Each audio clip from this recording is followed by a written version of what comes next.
Okay. तो friends, आज से हमें स्टार्ट करना है परम्यूटेशंस कॉम्बिनेशंस, ठीक है, और बहुत इंपॉर्टेंट टॉपिक है। और इसके बाद हम देखेंगे प्रोबेबिलिटी, वो भी इसके ऊपर डिपेंडेंट है। तो ये दो टॉपिक का ब्लॉक है, ऐसे आप समझ सकते हो। बहुत ही इंटरेस्टिंग टॉपिक है, बहुत अच्छे सवाल होते हैं, वास्ट सिलेबस है। सीखने के लिए भी बहुत सारा इंटरेस्टिंग क्वेश्चन टाइप्स वगैरह है इसमें, ठीक है। So you will definitely enjoy the topic. Number of question wise देखा जाए तो इसका कोई फिक्स नंबर नहीं बता सकता मैं कि इतने क्वेश्चंस आएंगे कैट में वगैरह। कई बार बहुत ज़्यादा नंबर ऑफ क्वेश्चंस भी पूछे जा चुके हैं इस टॉपिक के ऊपर, और कई बार कम क्वेश्चंस भी पूछे गए हैं। बट एटलीस्ट वन और टू क्वेश्चंस आप ये पी एंड सी प्रोबेबिलिटी मिलाकर आप 34 क्वेश्चंस में से कंसिडर करके चल सकते हो कैट में। ठीक है। अब क्योंकि इसमें लिमिट नहीं है कि सिलेबस का, कि कैट में वैसे भी किसी टॉपिक का प्री डिफाइंड सिलेबस तो नहीं होता, और इसमें तो बहुत ही ज़्यादा क्वेश्चन टाइप्स बनाए जा सकते हैं, ठीक है। किसी भी चीज़ के नंबर ऑफ वेज पूछकर एक पी एंड सी का क्वेश्चन टाइप हम बना सकते हैं। सो इसलिए बहुत डिटेल्ड टॉपिक है। लेकिन कैट के पिछले 20 साल की हिस्ट्री को देखते हुए, कैट और बाकी related exams like XAT, CET, SNAP वगैरह सारी एग्जाम्स हमारी जो इंपॉर्टेंट है, उन सबको कंसिडर करते हुए जो कुछ इंपॉर्टेंट क्वेश्चन टाइप्स है उसके ऊपर ज़्यादा फोकस रखेंगे हम। और कुछ जो बहुत ज़्यादा इंपॉर्टेंट नहीं, उनको हम लेटर हाफ में देखेंगे। स्टार्ट हम उनसे नहीं करते हैं, स्टार्ट हम इंपॉर्टेंट चीज़ों से करते हैं, और स्टार्ट बेसिक से करते हैं, ठीक है। जो सारे क्वेश्चन टाइप्स को ज़रूरत पड़ेगी उस तरह की बेसिक से करते हैं। इसमें सिखाने का और सीखने का फ्लो कई लोगों का अलग अलग हो सकता है, तो मेरा एक जो अपना फ्लो है उस हिसाब से मैं आपको चलाऊंगा, ठीक है। तो आपको उसी तरह से लर्न करना है, उसी पेस पर आपको सिर्फ और सिर्फ क्लास में ये वीडियोस देखने हैं, ठीक है। First you need to watch the theory videos, उसके बाद मैं आपको सॉल्व करने के लिए टाइम दूंगा। वो टाइम यूटिलाइज करना है सॉल्विंग के लिए, और फिर उसके बाद हम सॉल्यूशन देखेंगे। अगर आपका आंसर करेक्ट आता है तो भी आपको सॉल्यूशन देखना जरूरी है, ठीक है। वीडियो सॉल्यूशन देखना मस्ट है, even if you will get the correct answer, क्योंकि हर क्वेश्चन को सॉल्व करने के इस टॉपिक में कई सारे तरीके हो सकते हैं, ठीक है। जो सबसे इम्पोर्टेंट और इम्पोर्टेंट बात मैं आपके लिए जो कर सकता हूँ वो ये है कि जो हैंड आउट मैंने बनाया है वो बहुत ही सोच समझकर डिटेल्ड हैंड आउट बनाया है। सो नंबर ऑफ, अभी it's in the process only. आज मैं बेसिक्स कराऊंगा और परम्यूटेशन का कुछ बेसिक इंपॉर्टेंट क्वेश्चन से हम शुरुआत करेंगे। कितने क्वेश्चन हो गए वगैरह कुछ आइडिया नहीं है एट दिस मोमेंट, मुझे इन द प्रोसेस है as per the requirement. And ये हमारे कंटिन्यूएशन के ऊपर क्लास में जो डाउट्स आते हैं वगैरह उसके ऊपर वगैरह मैं डिटेल हैंड आउट बनाऊंगा। अराउंड 150 क्वेश्चन तो एटलीस्ट हम करेंगे इसमें, ठीक है, पी एंड सी प्रोबेबिलिटी सारा मिलाकर। लेकिन बेसिक क्वेश्चन टाइप एक 60-70 क्वेश्चन होंगे, आप ऐसे समझ सकते हो परम्यूटेशन में, तो वो सारी हमें देखना जरूरी है। तो important part is as a handout, जो वैरायटी कवर करेगी। फ्लो अलग अलग हो सकता है, बाकी लोगों का अलग हो सकता है, मेरा अलग हो सकता है। आपको, क्योंकि आप मुझसे सीख रहे हैं तो obviously you have to follow my way only, ठीक है। तो शुरू करते हैं पहले हम परम्यूटेशंस के बेसिक्स के साथ, ठीक है। और उस परम्यूटेशंस को समझने से भी पहले आपको समझने हैं fundamental principles of addition and multiplication. अब समझो, अगर मैं कहता हूं ये शहर ए है, ये शहर बी है और ये शहर सी है। यहां से यहां जाने के लिए दो अलग अलग रास्ते हैं, called as route X and route Y, ठीक है, दो अलग अलग रास्ते हैं। और यहां से यहां जाने के लिए आपके पास तीन अलग अलग रास्ते हैं, called as route one, route two, route three. Now if I'll ask you कि how many different ways are there for you to go from A to C, तो आप थोड़ा सोच के मुझे बता सकते हैं, यहाँ दो रास्ते और यहाँ तीन रास्ते, तो A टू C जाने के टोटल आपके पास 6 रास्ते होंगे। कौन कौन से? You can go via x1 और x2, या x3 से जा सकते हो, या फिर y1 से जा सकते हो, मतलब इधर से इधर y लिया, इधर से इधर 1 लिया, y1 ले सकते हो, या y2 ले सकते हैं, या फिर y3 भी आप ले सकते हो। मतलब आपके पास टोटल 6 रास्ते हैं, ठीक है। आई होप ये पार्ट आपको समझ में आ गया। तो यहाँ दो रास्ते थे और यहाँ तीन रास्ते थे, तो आपने आंसर कितना दिया? 6। तो यहाँ पे समझना है आपको fundamental principle of multiplication. You want to travel from A to C, for which you will have to travel from A to B and from B to C. A to C जाने के लिए आपको ए to be भी जाना पड़ेगा and B to सी भी जाना पड़ेगा। और फंडामेंटल प्रिंसिपल सिर्फ इतना बताता है कि जब भी इवेंट्स के अंदर एंड होने वाला होगा, मतलब जब भी ये भी इवेंट करना है वो भी करना है, जब भी एंड वाली सिचुएशन आएगी तो you just need to replace and with multiplication, and that's the reason why you are going to get 2 into 3 is equal to 6। तो परम्यूटेशंस के लिए सबसे इंपॉर्टेंट और बेसिक बात जो सबसे पहले आपको समझने जरूरी है वो ये कि एंड का मतलब होता है मल्टीप्लिकेशन। जब भी एंड आएगा आपको उसको रिप्लेस करना है मल्टीप्लिकेशन के साथ और कुछ भी नहीं है। ठीक है, I hope this point is clear. And जब भी आया तो मल्टीप्लाई करना, इतना ही। और हाँ, इसमें जो मैं बताऊंगा इंपॉर्टेंट है वो बस आपको याद रखना है। कई चीजों के आगे चल के कई हम इस तरह की चीजें देखेंगे जो बहुत मतलब उसमें आपको सोचने की इच्छा हो जाएगी कि यू माइट थिंक और इसमें क्या क्या हो सकता है वगैरह। आप टॉपिक छोड़ मत दीजिए, जितना मैं बताऊंगा उतना अच्छे से आप करते चलिए। जो जो आपके मन के अंदर आने वाले डाउट्स है वो आगे चल के क्लास में कभी ना कभी तो आ जाएंगे। ठीक है, so when the entire topic is over all the questions will be answered. आपका दिमाग में कोई डाउट नहीं रहेगा। इस वक्त कंट्रोल योर थॉट्स एंड जितना जरूरत है उतना उस फ्लो के साथ सीखिए तो आपको अच्छे से टॉपिक समझ में आ जाएगा। ठीक है, जल्दबाजी मत करिए किसी भी चीज की।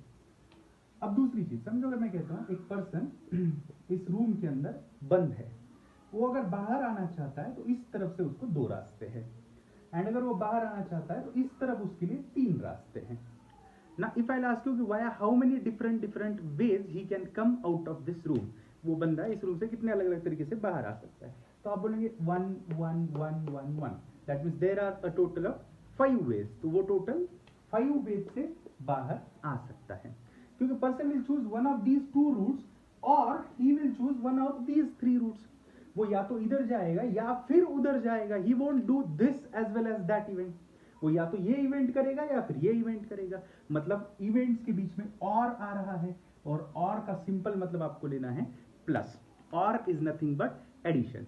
ठीक है, I hope this part is clear. And मतलब मल्टीप्लीकेशन, एंड और का मतलब आपको लेना है addition.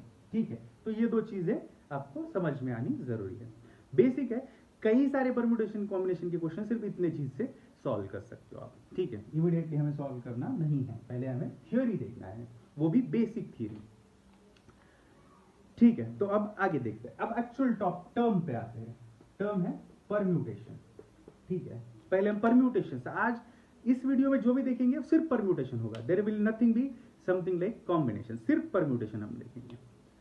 The simplest possible meaning of the word permutation is nothing but arrangement. कितनी अरेंजमेंट्स हो सकती है ये पता करने का मतलब है परम्यूटेशंस पता करना। अरेंजमेंट किसी भी चीज की हो सकती है। कुछ लोग कुछ सीट्स पे बिठाने हैं, चेयर्स पे बिठाना है, अरेंजमेंट करनी पड़ेगी। इंग्लिश के लेटर्स को अरेंज करके एक वर्ड बनाना है, अरेंजमेंट हो गई। किसी भी चीज की जब भी ऑब्जेक्ट की जगह बदलने से फर्क पड़ जाता है, जब भी ऑब्जेक्ट्स की जगह बदलने से नई अरेंजमेंट मिल जाती है, उन सारे क्वेश्चंस को हम परम्यूटेशंस के क्वेश्चंस कहेंगे। अब सिंपल से एग्जांपल के साथ शुरुआत करते हैं। समझो मैं बोलता हूं कि ए बी सी नाम के 3 लोग हैं, उनको 3 जगहों पे बिठाना है, तो कितने वेज में वो बैठ सकते हैं। ठीक है, जैसे कि वो ए बी सी इस तरह से बैठ सकते हैं, या फिर देखा जाए तो ए सी बी इस तरह से भी बैठ सकते हैं। जगह बदल गई, ऑर्डर चेंज हो गया, तो परम्यूटेशन का एग्जांपल है। Whenever order creates the difference, order जब भी मैटर करती है, परम्यूटेशन का क्वेश्चन है। ठीक है, एबीसी हो सकता है, एसीबी हो सकता है, बीएसी हो सकता है, बीसीए हो सकता है, सीएबी हो सकता है, सिमिलरली सीबीए भी हो सकता है, सीएबी हो सकता है, सीबीए हो सकता है। मतलब 1 2 3 4 5 6, टोटल 6 अलग अलग वेज है। इस तरह के वेज पता करने का मतलब ही है परम्यूटेशंस पता करना। अब समझो अगर मैं बोलता हूं कि A B C D E 5 लोग हैं और सिर्फ 3 जगह है, कितने अलग अलग वेज हो सकते हैं। फॉर एन एग्जांपल, जैसे कि ए बी सी हो सकता है, ए बी ई हो सकता है, ई सी डी हो सकता है, क्योंकि कोई भी 3 ले सकते हो। By the way E C D permutation अलग हुआ और CED परम्यूटेशन अलग हुआ, सिमिलरली DEC परम्यूटेशन भी अलग हो गया। तो आप समझ सकते हैं कि बहुत सारे और ऐसे बनते जाएंगे, क्योंकि we can take any 3 objects and we can arrange them in any order. तो बहुत सारे तरीके से इससे बनते रहेंगे। ठीक है, आई होप आपको ये पॉइंट समझ में आ रहा है आपको। ठीक है, तो इस तरह से बहुत सारे परम्यूटेशंस बनेंगे। अब वो कितने सारे बनेंगे ये पता करने का ही ये टॉपिक है। ठीक है, तो इसके लिए दो तरीके होते हैं। एक तो आप लॉजिक अप्लाई कर सकते हो, जैसे कि ये एग्जांपल है, 3 लोग हैं, 3 जगह है ना, 3 जगह है, 1 2 3 और 3 लोग हैं। तो आप ऐसे सोच सकते हो कि पहले जगह पे कितने ऑप्शन है, इस चीज पे, इस जगह पे नाम लिखने के लिए कितने ऑप्शन है। तो आपके पास ABC 3 ऑप्शन है। अब 3 ऑप्शंस में से किसी एक बंदे को आपने वहां पे रख दिया, यहां पे किसी एक बंदे को रख दिया आपने। तो अब ये सब प्लेस के लिए देखोगे तो उस बंदे का नाम दोबारा नहीं लिख सकते, तो यहां पे आपके पास सिर्फ 2 ऑप्शंस होंगे। आई hope this point is clear. अब सिमिलरली यहां जिस बंदे का नाम लिखा उसका नाम यहां नहीं लिख सकते, मतलब इस प्लेस पे आपके पास एक ही ऑप्शन होगा। अब जब आप ये 3 प्लेसेस पे इन तीनों लोगों को बिठाना चाहते हो, तो आपको इस प्लेस पे किसी को तो बिठाना पड़ेगा, मतलब इसका अरेंजमेंट करना पड़ेगा, एंड इसका करना पड़ेगा, और एंड इसका भी अरेंजमेंट करना पड़ेगा। मतलब आपको तीनों प्लेसेस के लिए अरेंजमेंट करना पड़ेगा। तो इनके बीच में एंड आ रहा है, एंड का मतलब होता है मल्टीप्लीकेशन।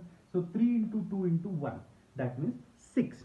तो 1 2 3 4 5 6, ये जो 6 अरेंजमेंट आई थी, this is the reason behind that, ये उसके पीछे का रीजन है।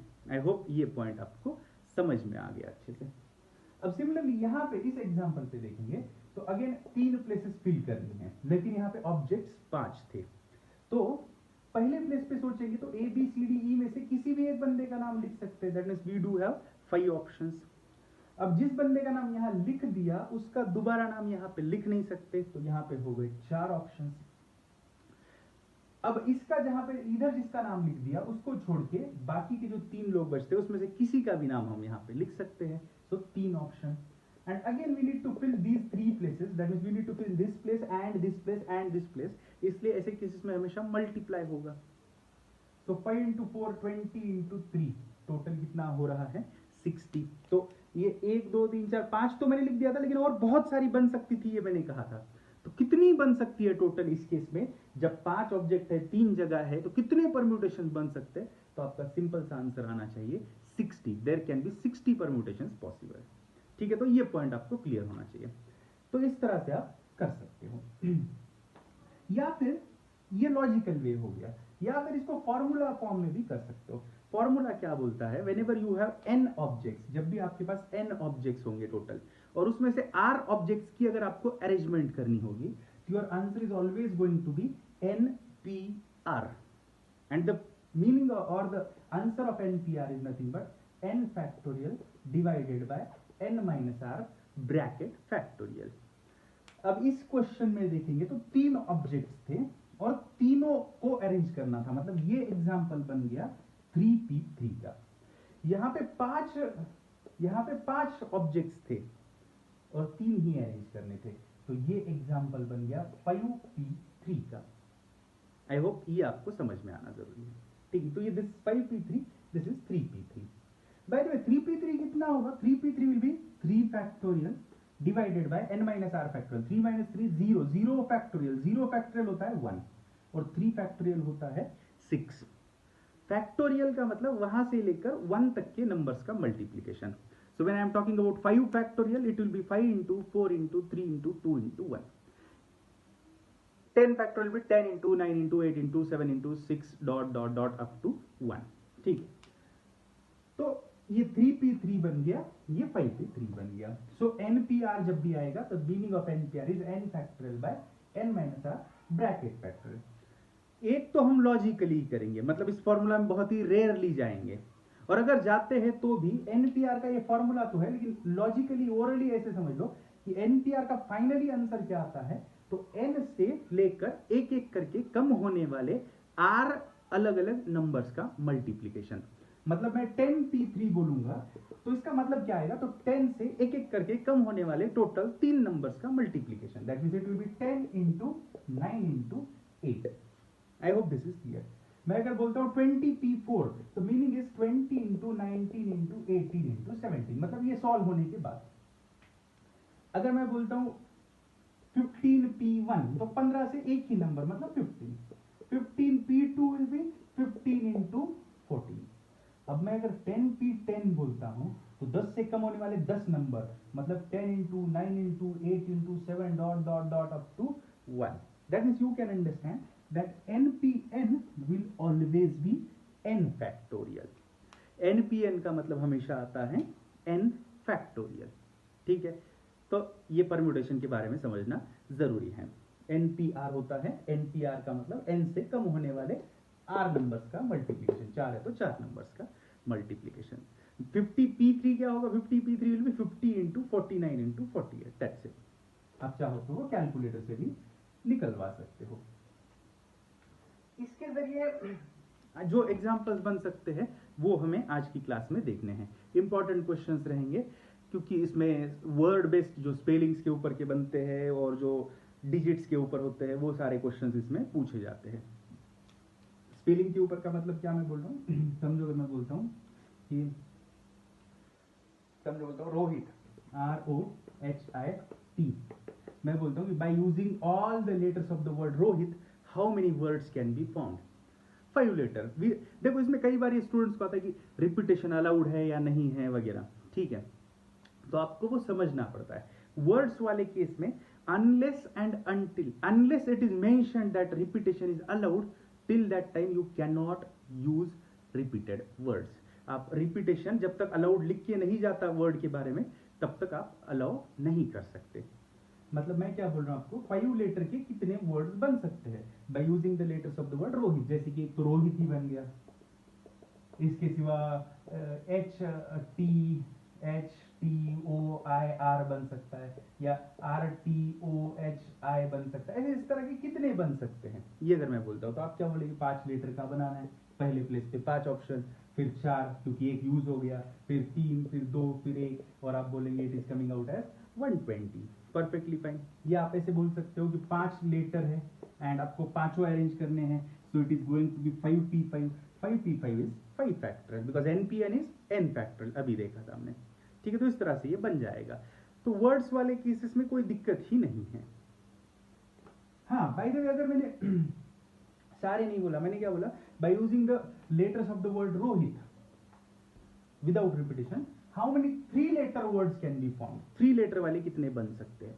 तो सिर्फ आपको क्या बोलना है? 3 ही प्लेसेस है, तो आप बोलेंगे यहाँ पे कितने ऑप्शन है? तो 5 ऑप्शन है, यहाँ 4, यहाँ 3, सो it is nothing but 5p3। 5 में से 3 यूज करने हैं तो ये बन जाएगा। हालांकि ऐसे कम लेटर्स यूज करके बहुत, मतलब जितने लेटर है उतने सारे यूज करने के ऊपर ही क्वेश्चंस यूजुअली तो फ्रेम किए होते हैं। ठीक है, हाँ तो रोहित है तो 5 लेटर, इसलिए 5 फैक्टर, सारे लेटर यूज करने हैं। तो सिमिलरली समझो मैं बोलता हूँ अनुज तो 4 लेटर है, 4 फैक्टर। समझो तो प्रवीण PRAVIN तो 6 लेटर है, 6 फैक्टर, क्योंकि पहले 1 2 3 4 5 6, पहले प्लेस पे 6 ऑप्शन, फिर 5 4 3 2 1, इस तरह से। ठीक है, अब समझो अगर मैं बोलता हूँ अद्वय ADVAY तो आप बोलेंगे 5 लेटर 5 फैक्टर। ठीक है, 5 लेटर 5 फैक्टर मतलब कितना आंसर? 120। लेकिन इसमें थोड़ा प्रॉब्लम हो जाएगा, ये थोड़ा अलग केस है। क्या अलग केस है? तो आप थोड़ा ऑब्जर्व करेंगे तो इसमें जो 5 लेटर है उसमें 2 लेटर रिपीटिव है। अब रिपीटिव होने के कारण क्या होता है, अब तक जो एग्जांपल्स आ रहे थे उसमें सारे ऑब्जेक्ट्स यूनिक थे, तो किसी भी 2 ऑब्जेक्ट को पलट दो, इधर से उधर भेज दो तो नया वर्ड बनता था। अब अद्वय वाले केस में ए को y के साथ रिप्लेस करो, नया वर्ड मिलेगा, ए को v के साथ नया वर्ड मिलेगा, डी को y के साथ रिप्लेस करो, नया वर्ड मिलेगा। लेकिन इस ए को इस ए के साथ अगर आप एक्सचेंज करते हो तो you won't get a new word.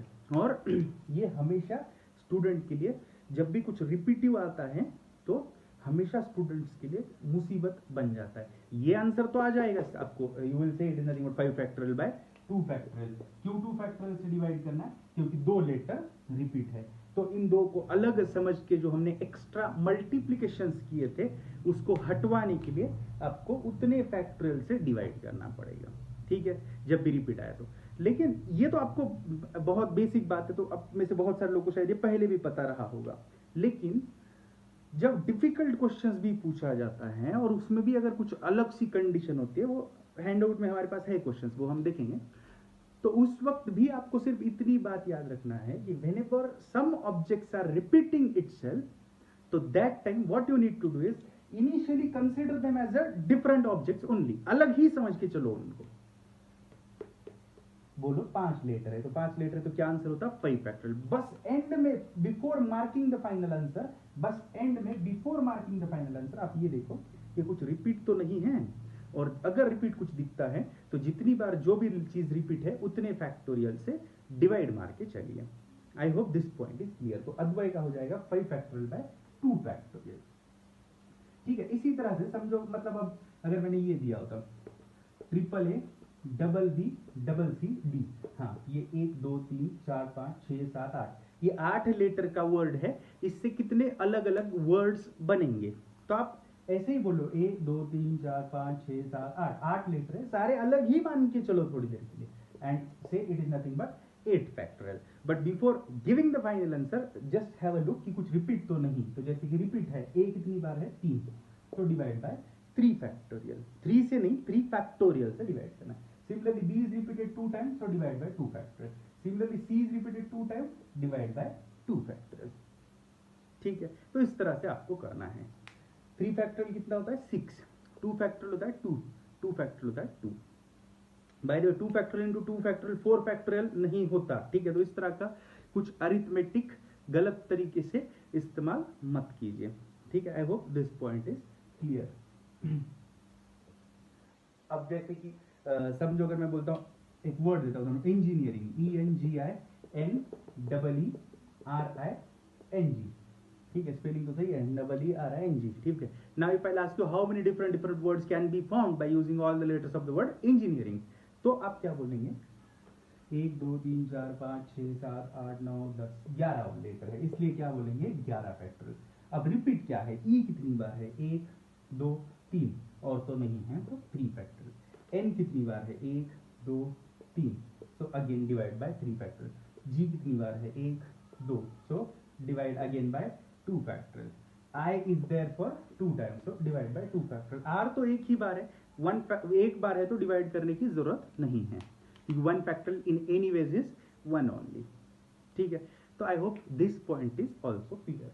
So this will be the answer.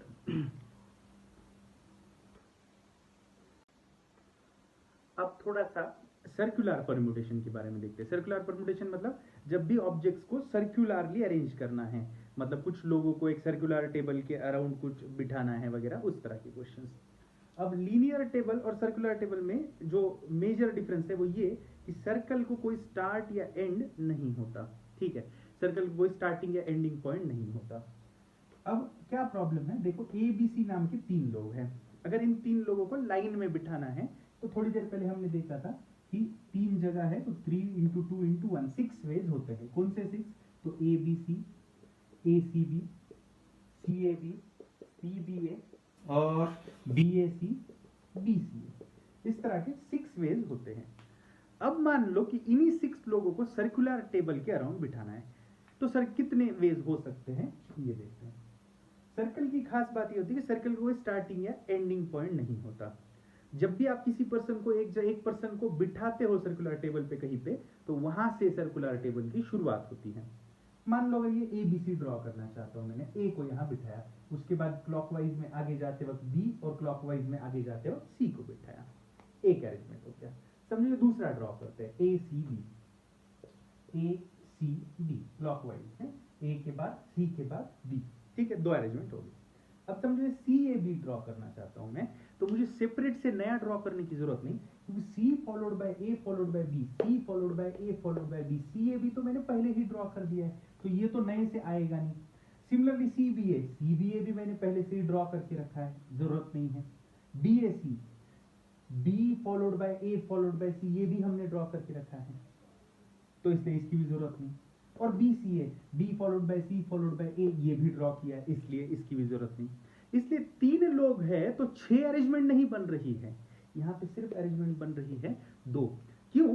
क्योंकि सर्कुलर टेबल में जब टेबल खाली होता है तो आप पहले पर्सन को जब टेबल पे बिठाते हो तो उसके बाद परम्यूटेशंस की शुरुआत हो जाती है, इसलिए एक पर्सन डिस्काउंटेड है, ऐसे आप समझ सकते हो। तो लीनियर में n लोग हो गए और सबकी अरेंजमेंट करनी होगी तो हमारा आंसर हुआ करता था n फैक्टोरियल।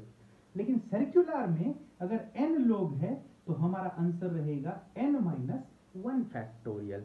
एक पर्सन फ्री है, एक पर्सन बिठाओ, उसके बाद जो बचते हैं उनकी अरेंजमेंट होगी। तो 3 लोग हैं तो एक को फिक्स करने के बाद बचते 2 लोग हैं, 2 फैक्टोरियल मतलब 2 अरेंजमेंट्स होंगी। So if you want to make 10 people sit around a circular table तो परम्यूटेशंस होंगे 9 फैक्टोरियल। 6 पीपल है तो 6 - 1 5 फैक्टोरियल, इतनी परम्यूटेशंस होगी। तो 3 लोगों के लिए 2 फैक्टोरियल 2 परम्यूटेशंस। कौन से 2 परम्यूटेशन है? तो ABC ACD ये तो। अब उसमें भी अगर आप देखते हो, उसमें भी अगर आप देखते हो तो ये A followed by B followed by C है। अब आप इमेजिन करो, यहाँ A है, सर्कुलर है, इमेजिन करो यहाँ पे A ऑब्जेक्ट है, यहाँ B ऑब्जेक्ट है, यहाँ C ऑब्जेक्ट है।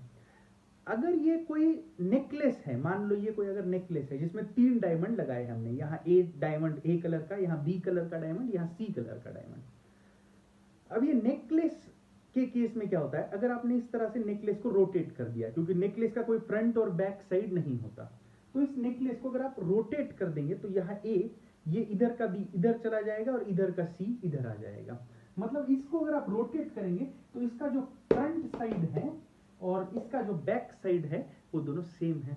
तो जब भी रोटेटेबल ऑब्जेक्ट्स होंगे, मतलब जिसमें क्लॉकवाइज डायरेक्शन हो या एंटी क्लॉकवाइज डायरेक्शन हो, अगर कुछ फर्क पड़ता नहीं होगा तो हर अरेंजमेंट 2-2 बार आ जाएगी। इसके उन केसेस में तो आपका आंसर n-1 फैक्टोरियल भी नहीं रहेगा, बल्कि n-1 फैक्टोरियल डिवाइडेड बाय 2 हो जाएगा। डिवाइड बाय 2 किस लिए? क्योंकि हर अरेंजमेंट क्लॉकवाइज एंटी क्लॉकवाइज 2 बार हम सेपरेटली काउंट करेंगे, जो कि करना अलाउड नहीं है। तो to summarise what is circular permutation, if there are 10 people sitting around a circular table, obviously लोगों को रोटेट तो नहीं कर सकते हम, तो 10 person sitting around a circular table, answer is 9 factorial. But yes, अगर 10 people 10 different colour diamonds to be form in a necklace या गार्लैंड, जो भी मतलब माला इस तरह से बनाया हुआ होता है जिसको फ्रंट बैक किया जा सकता है, तो 10 different diamonds in a necklace, तो different arrangements are not 9 factorial but instead 9 factorial divide by 2। In short, जब भी सर्कल होगा और फ्रंट बैक रोटेशन पॉसिबल होगा तो you just need to divide by 2। Reasoning for divide by 2 is clockwise anti clockwise is same, and reasoning behind n-1 factorial is one object is fixed. Circle का कोई start या and point नहीं होता, circle की शुरुआत एक object को बिठाने के बाद ही हो जाती है। ठीक है, तो ये आपको समझने की जरूरत है। अब लेकिन इसमें भी एक बार बस ऐसा होता है, कई बार सर्कुलर के फॉर्म में चेन लीनियर को ही सर्कुलर के फॉर्म में आपको फंसाने के लिए रखा हुआ हो सकता है। जैसे कि समझो, अगर सिंपली मैंने बोला 10 people wants to sit around a circular table, your answer is 9 factorial. But if I say 10 person A, B, C, D, E, F, G, H, I, J wants to sit around 10 different chairs numbered C1, C2, C3, C4 dot C10, ये 10 chairs है और उन chairs के ऊपर नाम लिखा हुआ है, chair number 1, chair number 2, chair number 3, like that. तो इस केस में आपका आंसर 10 लोग है और 10 चेयर्स होगी और हर चेयर को अलग अलग नंबर दिया हुआ होगा, तो यहाँ पे आंसर 10 फैक्टोरियल ही आएगा, क्योंकि जब पूरा टेबल खाली है तब भी 10 चेयर्स जो वहां पे है वो अलग अलग नंबर्स की चेयर्स हैं। इसलिए जब भी पहले पर्सन को हम सोचेंगे तो उसके लिए भी 10 ऑप्शंस होंगे, दूसरे के लिए 9 होंगे, 8 होंगे, लाइक दैट। तो जब भी चेयर्स का नंबरिंग होगा, मतलब जब भी प्लेसेस के लिए अलग यूनिक आइडेंटिटी होगी, तो that time you need to take the answer as n factorial. But जब प्लेसेस की अलग आइडेंटिटी नहीं होगी तब n-1 फैक्टोरियल। सिंपल रीजनिंग, 10 लोग है या 5 लोग है, समझो A, B, C, D, E, और 5 चेयर है C1, C2, C3, C4, C5, तो इसके इसमें 5 फैक्टोरियल आंसर आएगा। 5 लोग 5 फैक्टोरियल सर्कुलर हो के भी, क्योंकि चेयर्स की अलग आइडेंटिटी है। क्यों? क्योंकि जब आप एक के बारे में सोचोगे तो 5 चेयर्स अवेलेबल होगी, C1 पे बैठा या C2 पे बैठा अलग बात हो जाएगी ना। हम बोल सकते हैं कि C1 पे बैठा है या फिर C2 पे बैठा है, मतलब उस प्लेसेस की अलग यूनिक आइडेंटिटी हुई। तो इसके लिए 5 4 3 2 1 इस तरह से 5 फैक्टर्स होगा। लेकिन जब चेयर्स को नेम नहीं होते, और यूजुअली होता ही नहीं, मतलब बहुत ही फंसाने के लिए मैंने रखा हुआ नंबर नेम दिए होंगे तो ही वो बात आएगी। अदरवाइज इफ दे सिंपली से 5 person ABCD wants to sit around circular table, तो आंसर आपका आएगा 4 फैक्टोरियल। क्यों? क्योंकि तब ये सारी चेयर सेम है। तो जब पहला पर्सन आएगा, समझो A, तो कहीं पे भी बिठाओ सारी चेयर सेम है, कोई उसके लिए ऑप्शंस नहीं है, तो समझो इधर बिठा दिया तो पहले पर्सन को एक ही ऑप्शन है। अब जब मैं B की बात सोचूंगा तो उसके लिए 1 2 3 4 चेयर्स अवेलेबल है और इनकी आइडेंटिटी है। इस चेयर में और इस चेयर में फर्क है, क्योंकि ये चेयर कहलाया जाएगा A से लेकर क्लॉकवाइज में पहला चेयर, ये होगा दूसरा चेयर, ये क्लॉकवाइज में तीसरा चेयर, ये एंटी क्लॉकवाइज में पहला चेयर या क्लॉकवाइज में चौथा चेयर। तो बी के लिए 4 अलग अलग प्लेसेस है, बिकॉज अब एक पर्सन टेबल पे बैठ चुका है, या इन शॉर्ट आप कह सकते हो कि टेबल की अब शुरुआत हो गई है। ठीक है, तो इसलिए लो चेयर को नाम नहीं होगा तो 5 लोग है तो 4 फैक्टोरियल। और पर्सन के केस में तो डिवाइड बाय 2 आएगा ही नहीं, डिवाइड बाय 2 सिर्फ किसमें, रोटेटेबल ऑब्जेक्ट्स के केसेस में। ठीक है, तो now with this basic very basic information we'll start with some of the questions, pure permutations के questions। अब बहुत ज्यादा थियरी इस टॉपिक में है, लेकिन वो सारी हम क्वेश्चंस के जरिए देखेंगे। ठीक है, ये परम्यूटेशन का बेसिक थियरी था जो सारी क्वेश्चंस में थोड़ा बहुत इसमें लग सकता है, ऐसी बात। बाकी जो भी और थियरी होगा वो क्वेश्चन स्पेसिफिक हम देखेंगे। ठीक है, अगली क्लास में कॉम्बिनेशन भी देखेंगे, जो अलग अलग सब बीट्स है वो भी सारे देखेंगे। तो बहुत ज्यादा एज आई सेड मत सोचिए at this point of time, everything will be covered, all your questions will be answered when the topic is over. ठीक है, तो do watch the entire video series. अब जो मैं पहले 15 क्वेश्चंस एक इसके ऊपर आपको पोस्ट कर रहा हूँ, वो 15 क्वेश्चंस आपको सॉल्व करने हैं। उस 15 मिनट के बाद हम अगला इसका नेक्स्ट वीडियो में पोस्ट करके उन सबके सॉल्यूशंस दूंगा। ठीक है, तो before so actually watching the next video, do try the questions at your own. ठीक है, तो इसी तरह से हमारा चलेगा अब सारे वीडियो, एक questions then video, if there is some theory then theory video, then again questions, again solutions, like that, इस तरह से हम चलेंगे।